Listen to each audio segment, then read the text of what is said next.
one of the consequences of extra carbon dioxide output is that the planet has greened 15% since the dawn of the millennia, and that most of that greening has taken place in what would have otherwise been semi-arid and rather denuded areas. And so I don't see a statistic on the anti-carbon front that's as powerful negatively as the statistic that the planet is 15% greener and that our crops are also, in a consequence, quite a lot more productive on the pro-carbon dioxide front. So, you know, you made the claim earlier that maybe we're in for a period of cooling. That's within the error predictions of the models.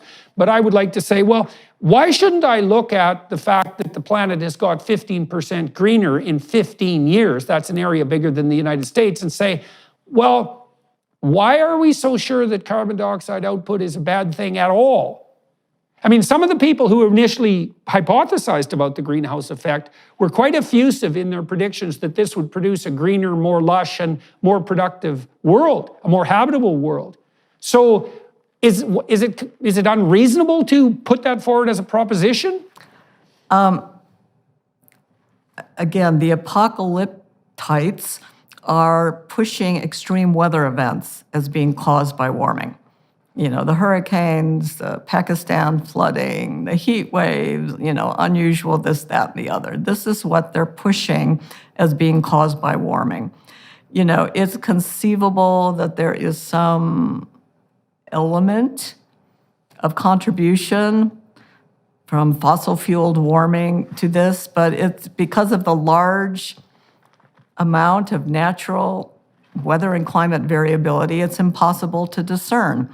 I mean, if we were to immediately stop emitting fossil fuels, we probably wouldn't notice any change in the weather, you know, throughout the rest of the 21st century.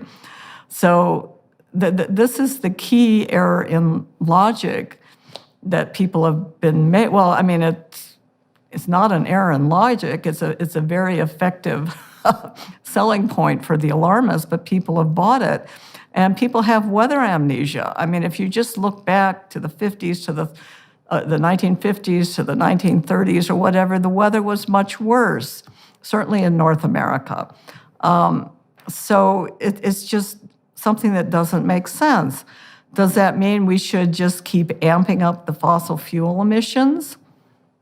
No, we just really don't quite understand the consequences of this, but neither does it imply that we should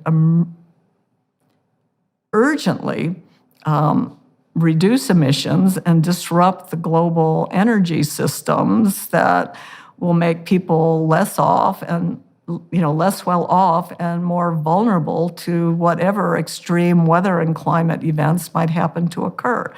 So we're hurting ourselves. We're not doing much in the way of reducing emissions anyways, and we're just making ourselves less prosperous and more vulnerable to extreme weather events.